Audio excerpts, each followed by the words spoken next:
نحمده ونصلي على رسوله الكريم أما بعد.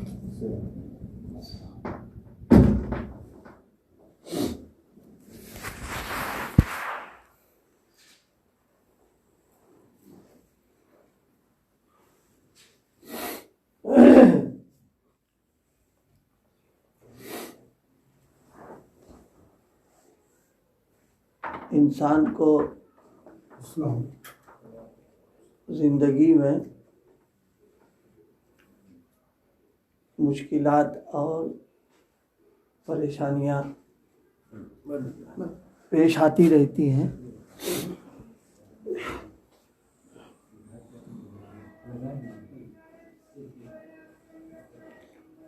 مشکلات اور پریشانیاں پیش آتی ہیں اور اس کے اثرات طبیعت پر پڑتے بھی ہیں. ایسے موقع پر عموماً ہم لوگوں کی جو توجہ ہوتی ہے وہ ان پریشانیوں ہی کی طرف ہو جاتی ہے.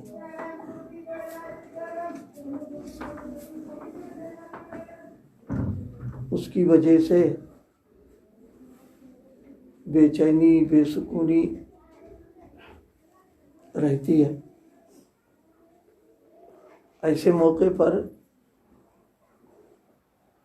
بزرگوں نے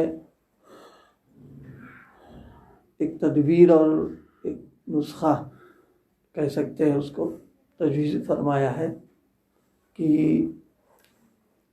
اللہ تعالیٰ کی نعمتوں کی طرف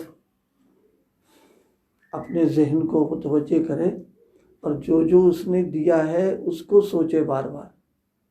تو اس سوچنے کی وجہ سے جو تکلیف یا جو پریشانی آئی ہوئی ہے وہ پھر ہلکی اور معمولی محسوس ہوگی اور پھر انشاءاللہ دھیرے طبیعت سکون پر آ جائے گی اس کو.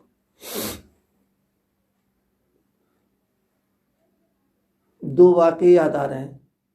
ایک سیدنا حضرت عمر رضی اللہ عنہ کے زمانے کا. ایک شخص آنکھوں سے معذور یعنی نابینا ہے، کان سے بہرا بھی تھا، زبان سے گونگا اور پیر بھی اس کے نہیں. جسم جو ہے وہ زخمی ہے اس کا. آپ کی نظر اس پر پڑی اور آپ کے ساتھ جو لوگ تھے ان کی بھی نظر پڑی. تو آپ نے یہ فرمایا کہ اس پر اللہ تعالیٰ کی نعمت اور احسان کوئی نظر آ رہا. سب نے یہ کہا کہ یہ تو تکلیفوں میں گھرا ہوا، اس پر کیا نعمت اللہ تعالیٰ کی. کوئی آنکھ سے دیکھ نہیں پا رہے ہیں، کان سے سن نہیں پا رہے ہیں، ہاتھ تو پیر سے چلنا نہیں، جسم پورا زخمی ہو رہا ہے اس کا. اس موقع پر آپ نے توجہ دلائی اور آپ نے فرمایا کہ یہ کھا پی لیتا ہے یا نہیں لیتا ہے. تو لوگوں نے کہا کھا بھی لیتا ہے پی بھی لیتا ہے. تو فرمایا آسانی کے سہولت کے ساتھ کھا پی لینا، لقمے کا اتر جانا اور پانی کا چلا جانا یہ اللہ کی نعمت ہے نہیں اس کے لیے. پھر آپ نے پوچھا کہ پیشاب پاخانہ آسانی سے ہو جاتا ہے؟ کہا کہ ہاں، پیشاب کا ہو جانا اور پاخانے کا ہو جانا فرمایا یہ بھی اللہ کی نعمت ہے.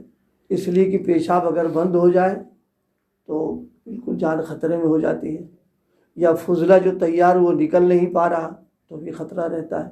تو فرمایا اللہ کی نعمت اس کے لیے یہ بھی ہے. پھر فرمایا یہ جو سانس لے رہا ہے سہولت سے لے پا رہا کہ نہیں لے پا رہا؟ کہا کہ ہاں سانس بھی سہولت سے لے رہا. یہ ان چیزوں پر توجہ جب دلائی تو جو ساتھ میں آپ کے لوگ تھے ان کو احساس ہوا کہ اللہ کی اس پر بھی اللہ کی نعمتیں اور بڑی بڑی نعمتیں اللہ کی اس کے ساتھ لگی. تو آدمی اس طریقے اگر سوچے تو سوچنے کے بعد میں وہ جو آئی ہوئی پریشانی ہے وہ پریشانی ہے اور اس کی جو تکلیف ہے اس کے اندر تخفیف ہو جائے گی، وہ ہلکا پڑ جائے گا آدمی، اور پھر دھیرے دھیرے سوچتا رہے گا تو پھر اس تکلیفوں کا برداشت کرنا آسان پڑ جاتا ہے۔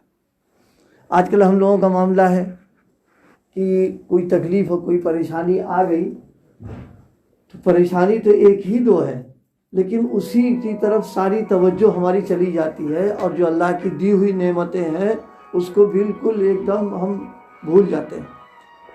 یہ نہیں، بزرگوں نے اس کا طریقہ یہی بتایا کہ جو تکلیف اور پریشانی آئی ہوئی ہے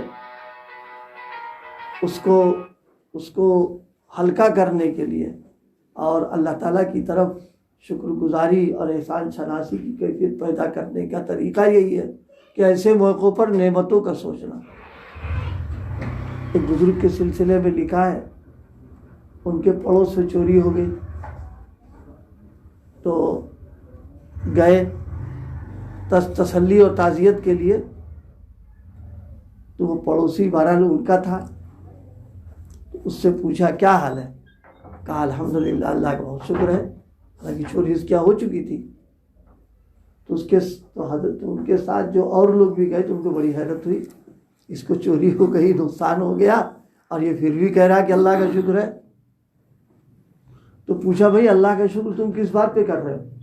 تو اس نے بڑی عجیب بات کہی، اس نے کہا سب سے پہلی بات یہ ہے کہ شکر اس پر میں ادا کر رہا ہوں کہ اللہ پاک نے مجھے چور نہیں بنایا، چور اس کو بنایا اللہ نے۔ یہ ایک سوچنے کا انداز کہ چوری کا جو گناہ ہے اور اس کی وجہ سے وہ چور ہے، اللہ پاک کا کرم ہے کہ اللہ نے مجھ کو بچایا اور اس کو چور بنایا۔ دوسری بات کیا ہے؟ دوسری سب سے بڑی بات یہ ہے جو مال میرا گیا ہے، میرا دل اس کے ساتھ اٹکا ہوا نہیں ہے، میرا دل اللہ کے ساتھ پہ لگا ہوا ہے۔ یہ ایک بہت بڑی چیز ہے سوچنے کی۔ آدمی بظاہر مال دولت روپیہ پیسہ بعضوں کے پاس ہوتا ہے اور دل جو ہے ان کا اللہ کے ساتھ میں ہے، یعنی آ جائے تو ٹھیک اور چلا جائے کوئی فکر ہی نہیں۔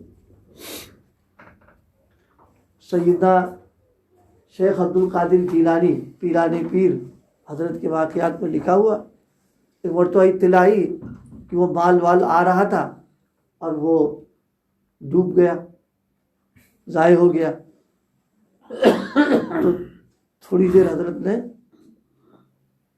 خاموشی اختیار کی اور اس کے بعد فرمایا الحمدللہ۔ تھوڑی دیر کے بعد پھر اطلاع آئی کہ وہ غلط تھی، مال آ رہا ہے، پھر تھوڑا خاموشی اختیار کی اور پھر الحمدللہ فرمایا۔ تو حاضرین کو تعجب ہوا کہ جب اطلاع آئی کہ مال ضائع ہو گیا تو الحمدللہ فرمایا، اور معلوم ہوا کہ آ رہا تو الحمدللہ فرمایا۔ تو پوچھا کہ کسی نے حضرت سمجھ میں نہیں آیا؟ فرمایا بات یہ ہے جب اطلاع آئی تھی مال کے جانے کی، ضائع ہونے کی، تو میں نے دل کو ٹٹولا کیفیت کیا ہو رہی اس وقت میں۔ تو دل کو جب ٹٹولا تو رضا برقضا کی کیفیت تھی کہ اللہ تعالیٰ کے فیصلے پر راضی ہے، تو میں نے الحمدللہ اس پر کہا کہ اس کے جانے کی کوئی غم نہیں، دل اللہ کے ساتھ لگا ہوا ہے ہمارا۔ اور جب ملنے کی خبر ہوئی تو پھر میں نے سوچا کہ اب دل کی کیفیت کیا ہے، تو پھر رضا برقضا کی کیفیت ہے، تو فرمایا میں نے الحمدللہ اس پر کہا۔ تو یہ چیز جو ہے، اور اس نے ایک بات کہی، کہا تیسرا اللہ کا شکر میرے اوپر یہ ہے کہ مال گیا، ایمان میرا محفوظ رہا، میں اس پر اللہ کا شکر ادا کر رہا ہوں۔ تو یہ بات جو ہے ہم سب لوگوں کے کام کی ہے کہ مزاج کے خلاف تو معاملات آتے ہی رہتے ہیں، لیکن ایسے موقع پر اللہ توفیق عطا فرما دے کہ نعمتوں کی طرف ذہن منتقل ہو جائے کہ کیا کیا نعمتیں دے رکھی ہیں، کیا کیا نعمتیں بچی ہیں، تو اس کی وجہ سے جو پریشانی آئی ہوئی ہے، یہ تو صحیح ہے کوئی مصیبت آتی تو اس کی تکلیف تو ہوتی آدمی کو ہے، لیکن اب اتنی تکلیف ہو جانا کہ بالکل احسان فراموشی پر آ جائے، شکوہ شکایت پر آ جائیں، بے صبری کا مظاہرہ ہو، اس کا طریقہ فرمائے کہ نہیں، اس کا یہ طریقہ ہے کہ آدمی ادھر توجہ کر دے کہ کیا کیا دے رکھا ہے انہوں نے۔ جب اس کو سوچے گا تو جو چیز گئی ہے وہ جانے والی چیز کم اور رہنے والی چیز جو زیادہ معلوم ہوگی۔ زیادہ معلوم ہونے کے ساتھ میں چونکہ اللہ کی ایک ایک چیز نعمت ہے بہت بڑی، تو اس کے نعمت ہونے کا جب استحضار ہوگا تو پھر انشاءاللہ نہ شکوہ ہے نہ شکایت ہے، بلکہ آدمی پر صبر کرنا بھی آسان ہو جائے گا، اور پھر نعمتوں پر جب ذہن کو لگائے گا تو دھیرے دھیرے وہ غم جو ہوگا اس کا ہلکا ہو جائے گا۔